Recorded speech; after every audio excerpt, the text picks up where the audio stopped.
Hello, hi, welcome to my channel. My name is Alexandria. I am an American living in France, and today I want to talk about the stereotypes of French people that they actually have about other regions in France.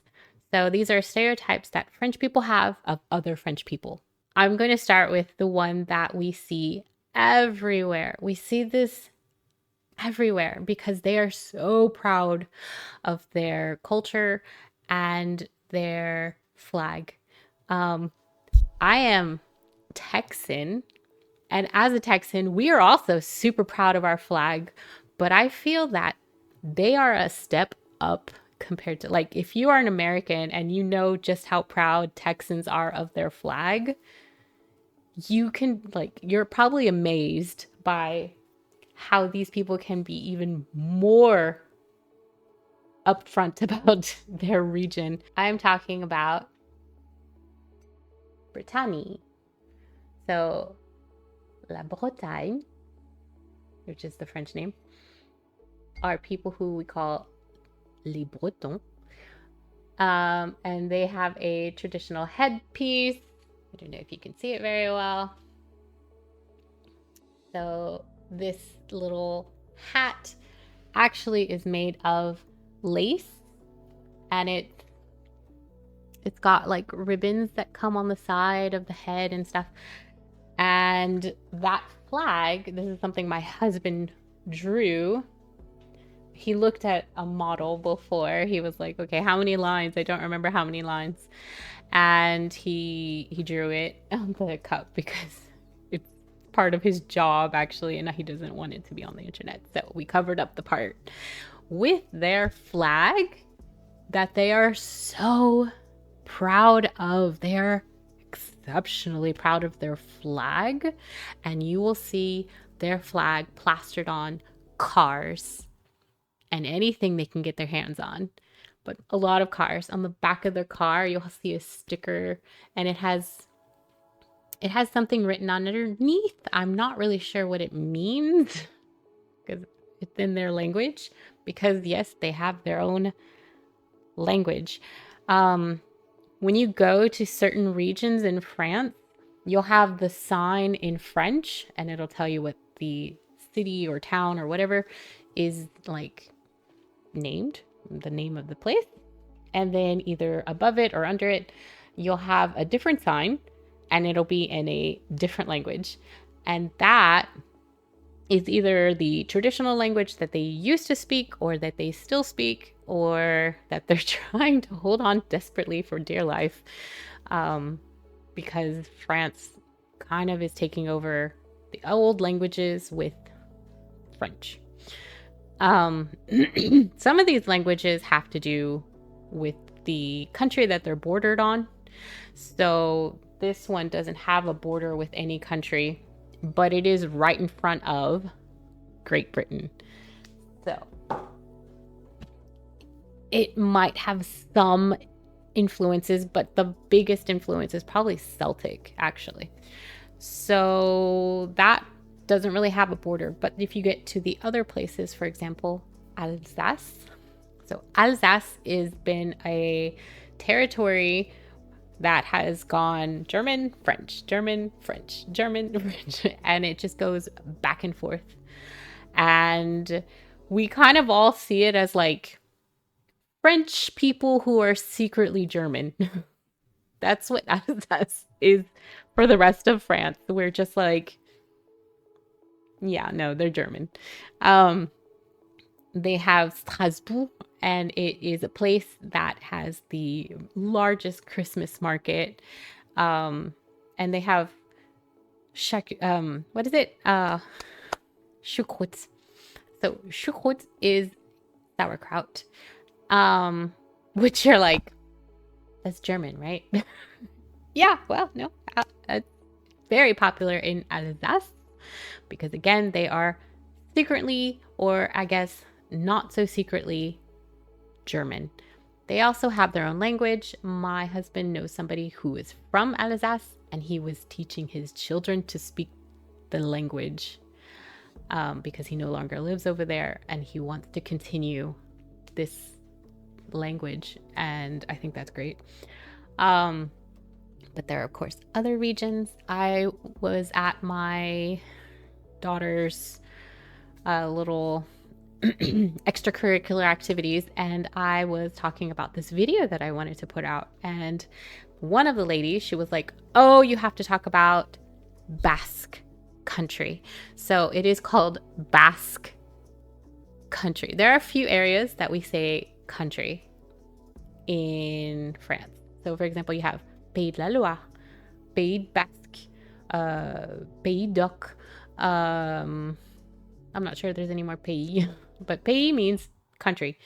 So they call themselves the Basque country, and they are basically that. They're completely different from the rest of the area surrounding them. They have very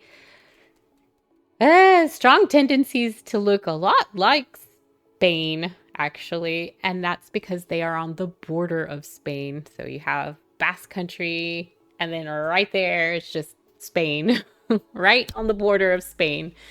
And so it really, you could, like I said, the country next door just kind of bleeds into the culture of the French on the other side.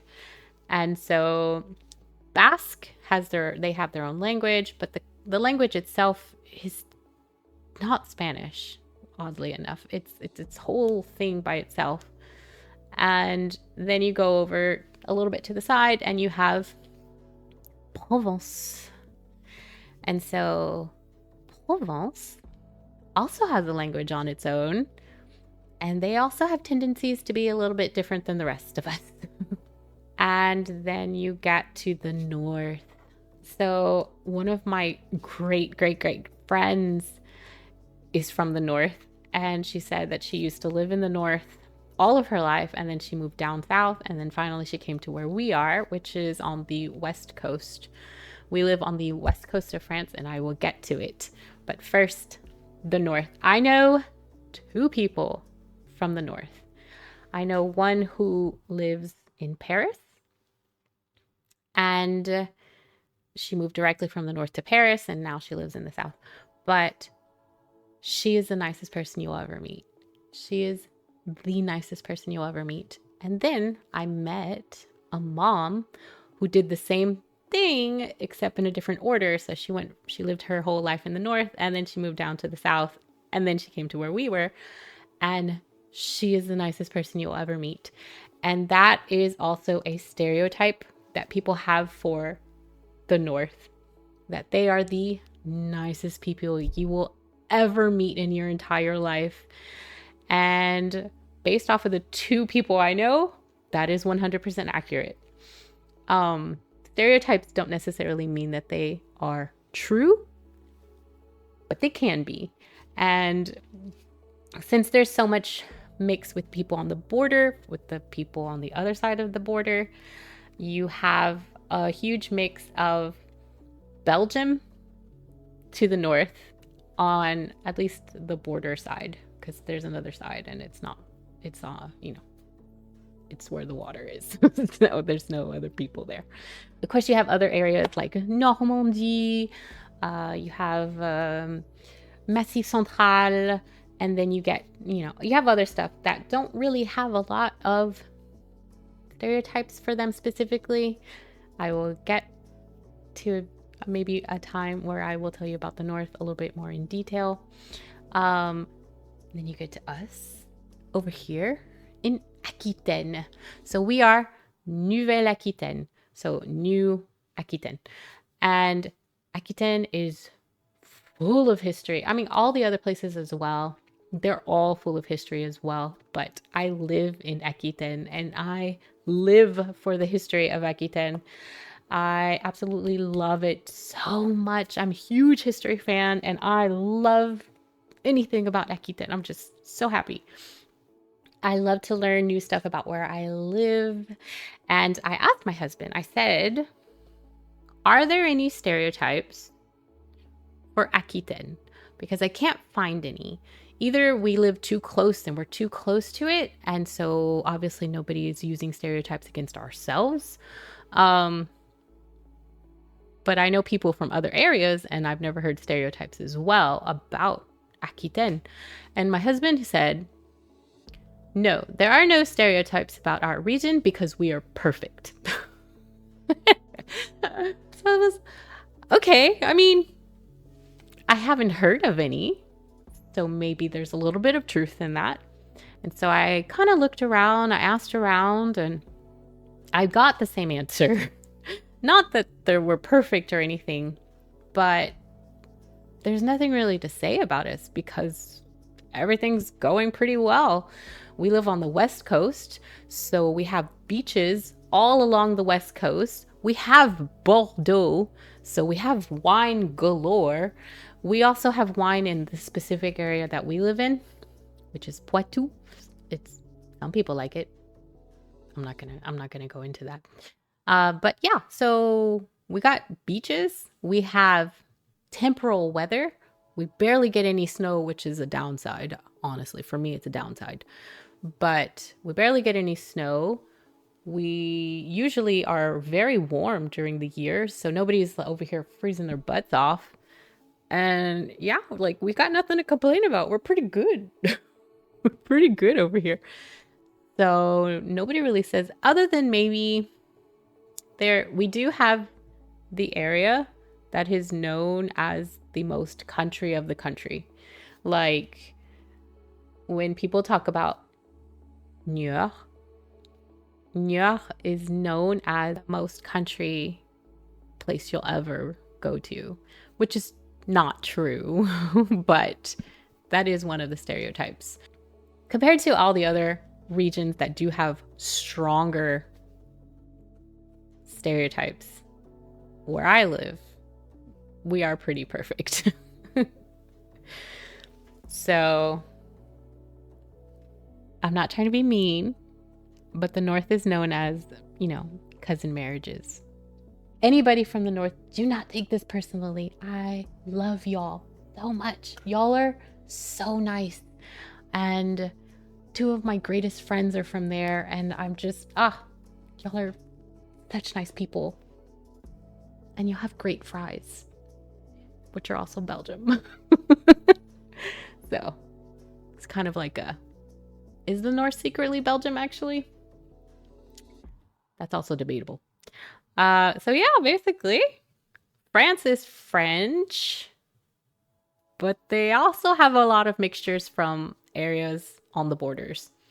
So it's something you don't really think about until you get here. So yeah, that's it. Stereotypes. I didn't go through all of them because I'm actually going to make a series of stereotypes. So those are going to be shorts. I'm not going to put them on this format. I'm putting them on shorts. And I'll give you a little sneak peek, but I'm actually going to use a lot more props when I do it for real. So here's a sneak peek. I hope you have a wonderful day, and I'll see you again soon. Bye. Okay, Brittany, you had something to talk to me about? Brittany. Whatever. Just, you have something to say? Yes.